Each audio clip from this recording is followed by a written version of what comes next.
देखिए उसको दोबारा से जो है वो नियमों का हवाला भी दे करके और जिस तरह से माननीय विधानसभा अध्यक्ष ने कहा है, उनका ये प्रेरोगेटिव है कि वो रिजेक्ट करें या उसको आगे प्रिविलेज कमेटी को भेजें। तो जो उन्होंने कहा है कि उसमें नियम का हवाला नहीं दिया गया है, वो नियम का हवाला दे करके और दोबारा से उसको विधिवत रूप से मैं उसको कल सबमिट करूंगा, क्योंकि जो भी बातें उसमें लिखी हैं वो सारी इस सदन की संपत्ति हैं, कार्रवाई का हिस्सा हैं।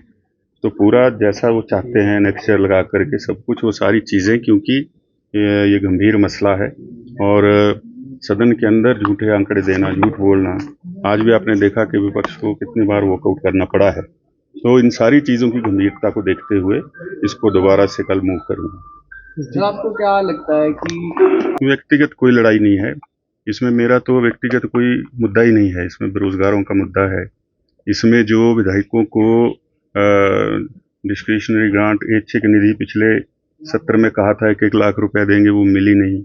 जब सदन के अंदर कह दिया और मिली नहीं और कहा कि 3 दिन में 4 दिन में आप ले लो, आ जाएगी, ऐसी बातें हैं। और साथ में जो लगातार बजट पेश किए गए उनके अंदर जो बजटरी प्रोविजन करके तभी बजट का हिस्सा बने होंगे, घोषणाएं की, उन पर जो काम नहीं शुरू हो रहे हैं, तो इसका मतलब है कि लिख करके जो दिया जा रहा है और जो बोला जा रहा है वो कुछ और है और धरातल पर जो हो रहा है वो कुछ और है। तो मैंने उनके साथ कोई ज़मीन थोड़ी बांटनी है। तो मैं दूसरे दल में हूँ, वो दूसरे दल में है, ठीक है, सदन के नेता हैं, लेकिन उस पद की गरिमा का ख्याल तो उनको खुद ही रखना है, उसके लिए कोई दूसरा व्यक्ति थोड़ी आएगा ख्याल रखने के लिए।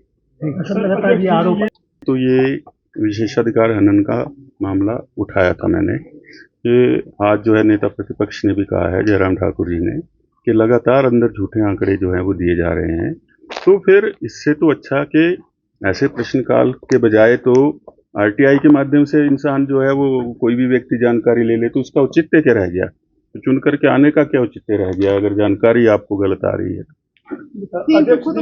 मुझे सुक्खू जी की जरूरत थोड़ी है कि मैं सुर्खियों में आऊँ नहीं आऊँ, और उनको क्या मैं बैसाखी बना करके अपनी राजनीति का सफर थोड़ी तय करूंगा। वो आपको स्पीकर उन्होंने प्रिविलेज मोशन नहीं, तो वो तो जो मैंने बातें अंदर की, पैट स्कैन की, ये की, वो सिर्फ अखबार की सुर्खियों में रहने के लिए कि मुख्यमंत्री के खिलाफ एक चिट्ठी लिख देता हूँ। कौन सा रूल है, कौन सा नियम है, वो नहीं था और कुछ अखबारों ने उसको छाप दिया, जबकि आज अध्यक्ष महोदय ने उसका स्पष्टीकरण दे दिया। कोई भी विधायक विधानसभा सेक्रेटरीट में लिख के दे सकता है, उसको लीक करके ये अपनी सुर्खियां बचाना चाहते हैं, ये मैं कहना चाहता हूं। बहुत बहुत धन्यवाद।